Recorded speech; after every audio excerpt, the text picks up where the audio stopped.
Behind me is the 2025 MINI Countryman S. It is an all-new generation MINI Countryman, the third generation car. The vehicle underwent a full overhaul for 2025. It's a very different vehicle than the one it replaces. It's also a very important vehicle for MINI. So come with me, we're going to go around in detail, outside, inside, and discover all the fine details about the all-new Countryman. Okay, so very different, right? This is a different styling direction than the last Countryman. It's also a larger vehicle. Everything has been really reimagined for this generation car because the Countryman is very important for MINI. I mean, its goal was always to attract more people to the brand. It's also the only crossover in the MINI lineup, and obviously, you know, crossovers and SUVs are highly popular. So MINI really wants to make sure that this thing attracts more people into the showroom. So I'd like to hear your thoughts on the styling direction because this is very different than the car that it replaces. Gone are the symbolic, round MINI headlights. It does keep the big mouth in the front.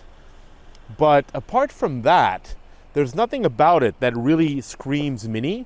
For the Countryman, it's okay though, because, you know, this vehicle, contrary to the MINI Cooper, by the way, that was also overhauled for 2025. There's a full review from me on the TopSpeed website about that car.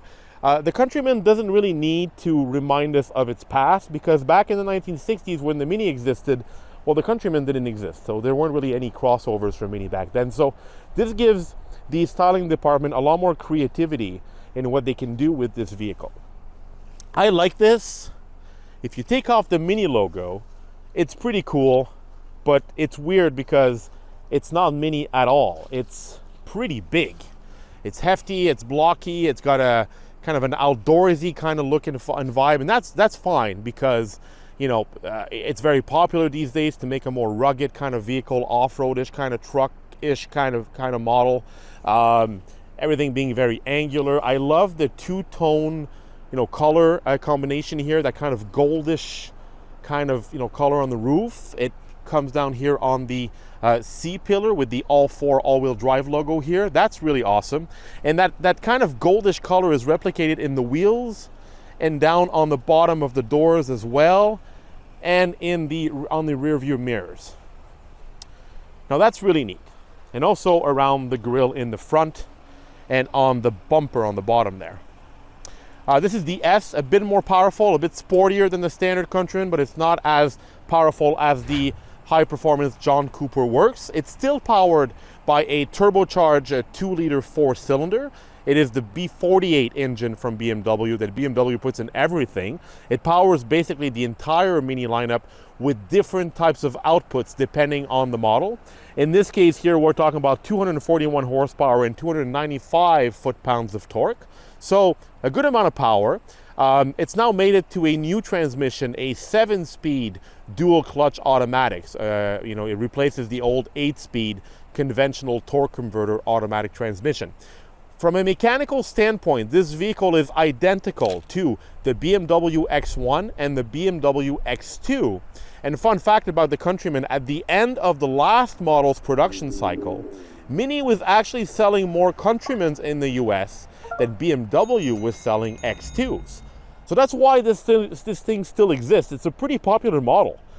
If the MINI Cooper is not that popular, is more niche, this is actually quite lucrative for MINI, so that's why they've made an all-new generation.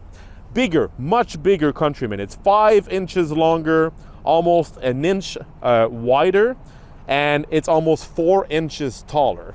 And it kicks off at a starting MSRP of $38,900 before accessories and dealer fees. And of course, you can pile on options on a Countryman like you can do with the BMW, which means it can get quite expensive. Let's check out the new cargo space. I like the rear end on this thing though, look at that. And I love the taillights. You got kind of the new Union Jack kind of motif again in the taillights. But, and they also have this cool animation when you turn on the car. Pop the trunk. And yeah, I mean, you know, this is qualified as a subcompact crossover, but this is as big as like a Honda CR-V now.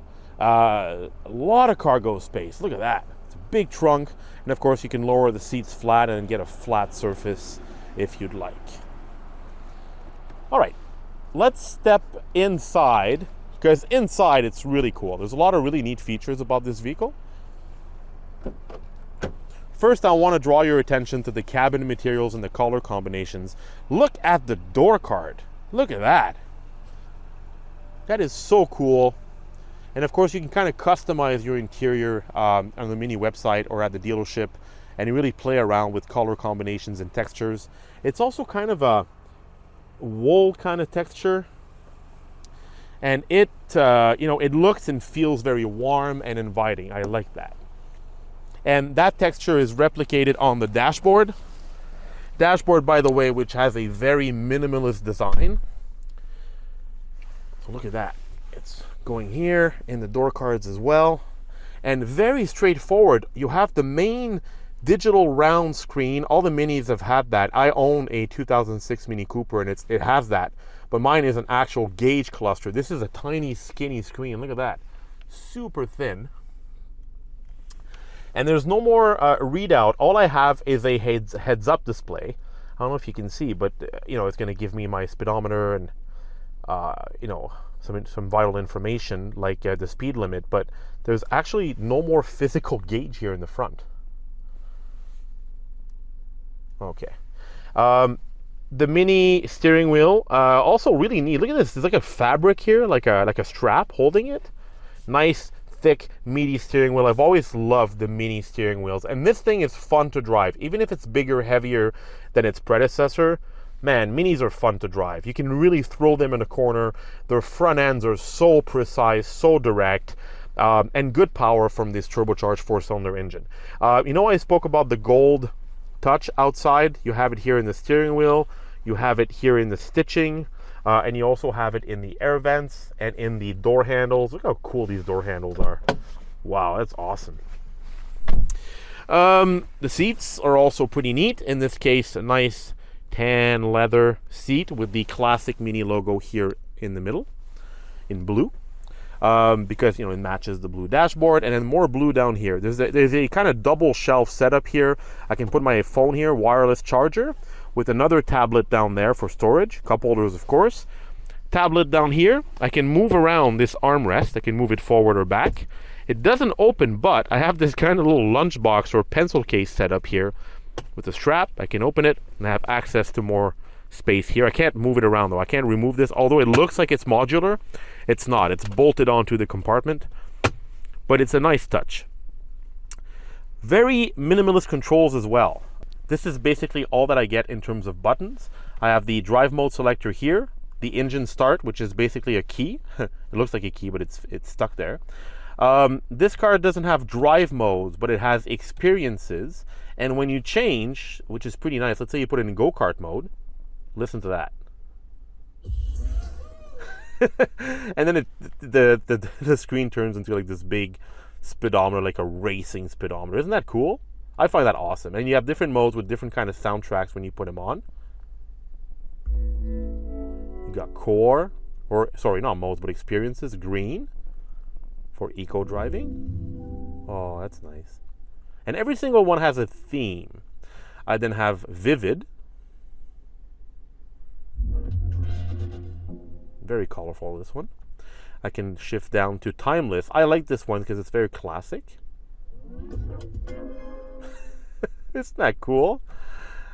And then balanced. Oh, this one somehow is giving me a back massage. And it's also closing the panoramic roof.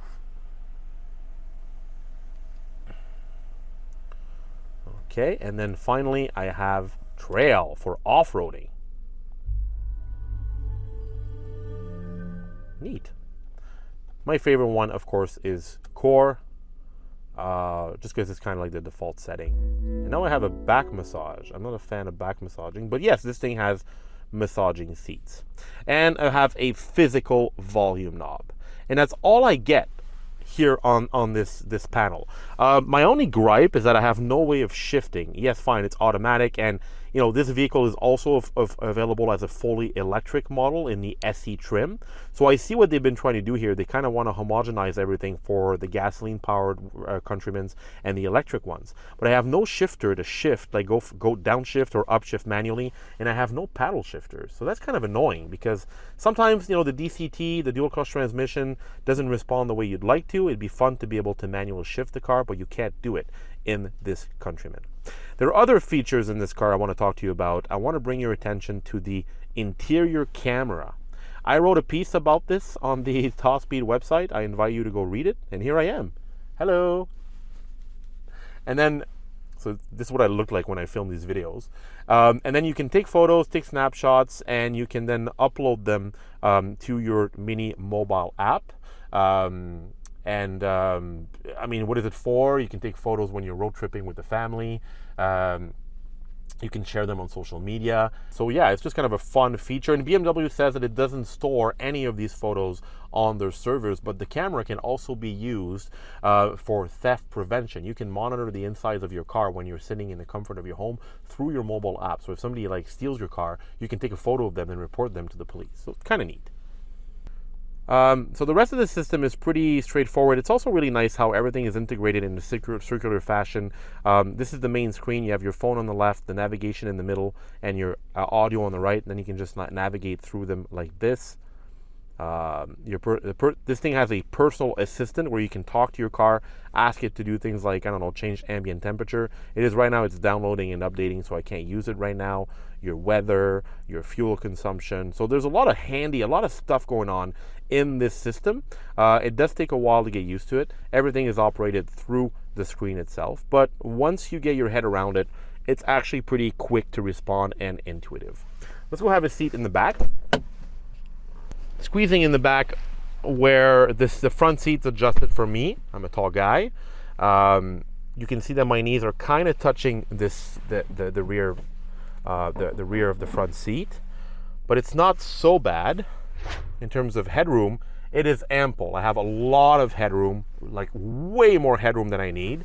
So, you know, sitting behind somebody who's 6 foot tall, I'm actually comfortable. Yes, my knees are touching the backrest a bit, but I can just ask the person in the front to move their seat forward a bit, and it's actually quite comfy. And I got room here for the child seat, strapped in pretty easily, but I did need to move the front seat forward a bit. So it's a bit tight back here, but it's forgivable considering, hey, this is a Mini. It's quite big actually for a Mini Countryman. So a lot more room than you would expect in this thing. After all, it is a lot bigger than it used to be. So there you have it, 2025 MINI Countryman S. This was my full POV walk around. And of course, there's a full written review on TopSpeed.com. Go have a read and please leave us a comment.